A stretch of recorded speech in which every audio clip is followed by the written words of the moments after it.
Hello everyone, this is Cheda and this is a day in my life. So ngayon, samahan nyo kaming magpa-check up. Magpapa-check up daw tong binata kong anak ng ngipin niya. So parang banding na rin namin to. Alam nyo ba guys, ngayon ko lang siya makakasama ulit.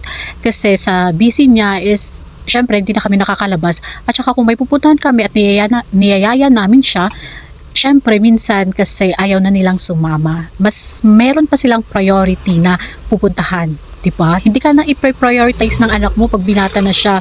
So happy ako at nakasama ko silang dalawa kasama tong dalaga ko.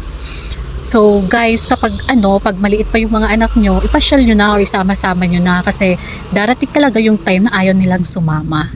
So ayan, after ng check-up is syempre hindi mawawala hindi mawawalang pagkain. So yun, libre ko daw sila dito sa Jayco.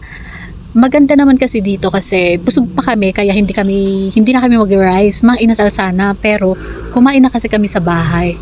So banding rin namin to. Mahal dito pero kahit na mahal, 'di ba? Para lang makasama mo sila at hindi naman importante yung mahal na yung char. Hindi, I mean is kahit na mahal yan, minsan lang naman. So ayan, nag-order lang naman kami ng drinks. In-orderan ko lang sila ng drinks na tigil isa sila. Sa akin wala na kasi makikitikim-tikim lang ako sa kanila. Hindi ko rin kasi maubos yung isang cup eh. So yun, favorite ko rin talaga tong Jayco na ito, tong donut, di ba masarap? Kayo ba guys, anong mas gusto nyo? Jayco or Krispy Kreme? Sa akin kasi parang nakasanayan ko na tong Jayco. So ayan, at chill-chill lang. Pero itong anak kong lalaki, sobrang kulit. Ang kulit-kulit niya. Pag anak talaga na lalaki guys, makulit. Makulit talaga siya. Nakukulitan nga kami sa kanya itong dalaga ko. Sabi niya, uwi na tayo. Wala, nagmamadali siya. Imbis na magbanding kami, mag-chill, pero nagmamadali siya.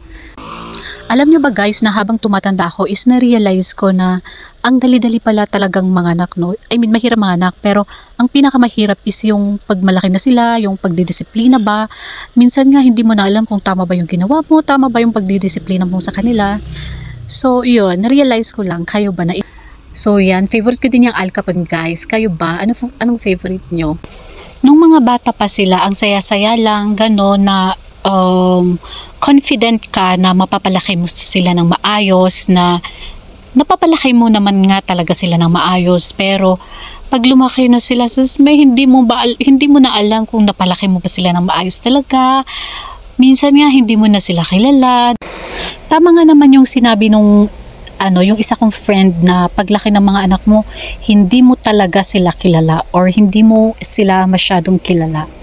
So, yun lang, kapag may anak tayo, i-make sure na lang natin na masubaybayan natin sila. At least kahit paano is nagawa naman natin yung part natin na mapalaki sila ng maayos. Para kung sakali man na dumating yung time na may hindi naman sila nagawa, na hindi maganda, which is nobody's perfect naman. Pero kung dumating man yung time na may nagawa silang hindi maganda, at least masasabi mo naman na nagabayan mo naman na sila. At problema na nila yon kung hindi ka nila pinakinggan. So yun, di ba guys? So eto na nga ang Baguio, Christmas na Christmas. Alam nyo ba na ang Baguio, ang SM Baguio, ang pinakamagandang SM dito sa Pilipinas? Kasi wala siyang aircon. Wala siyang aircon pero ang ginaw-ginaw, napakaginaw. Tsaka open air siya.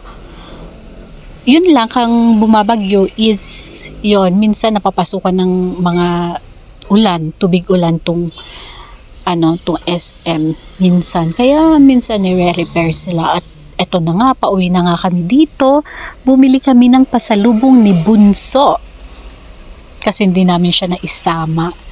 So that's it guys. Thank you everyone for watching. Please like and subscribe.